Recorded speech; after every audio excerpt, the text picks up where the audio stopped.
Today I am talking about Gloria Bell, which stars Julianne Moore. Brilliant, brilliant Julianne Moore. Pretty much love her and everything she does. Really, gosh, how would I describe her? As this really brave but very, I want to use the word solid, but that's not a good word. Just really direct, and at the same time with all these soft vulnerable edges, which I think is a lot of what we love about the best actors that we enjoy, actors that get offered these really rich, deep roles. The original film Gloria was written and directed by Sebastien Lelio. It was shot in Santiago in Chile, where he's from. Based, he says, a lot on sitting around the kitchen table with his mum and her friends, many of whom were divorced, talking about their lives.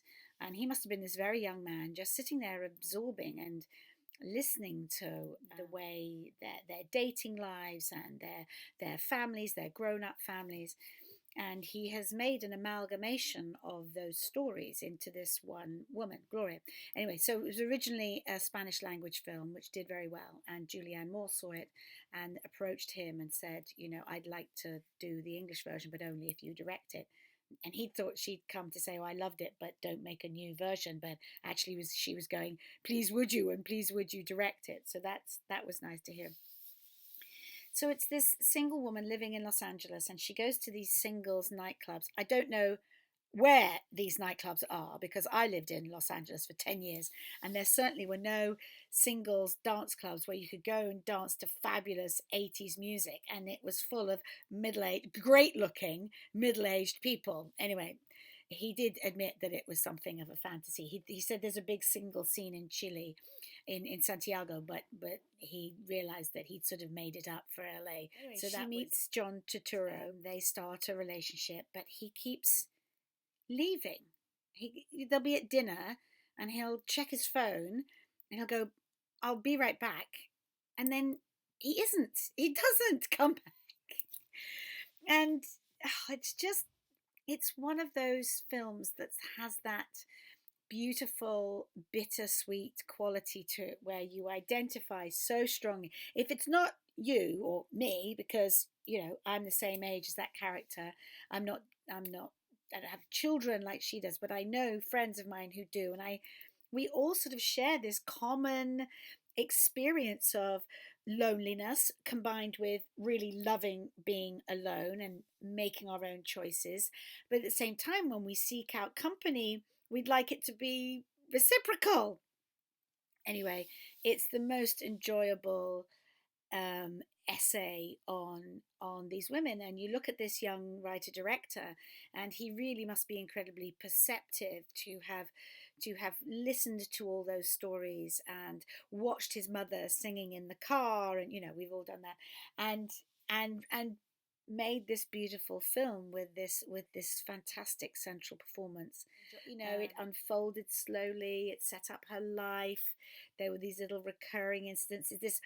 This hairless cat from a neighbour's keeps turning up in her flat, and she doesn't really like cats, but in the end she just sort of lets him stay. I think that was something of a metaphor.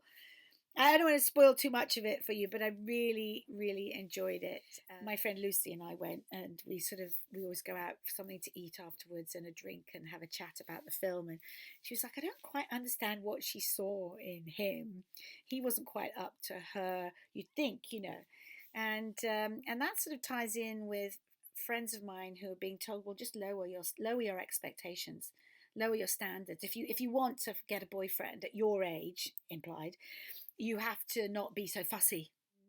And he was clearly really into her, but he had all this backstory, this family who wouldn't leave him alone, grown up kids. Anyway, I don't want to tell you too much because it was so good and it was so well done. And I don't know why they've released it quite early in the year.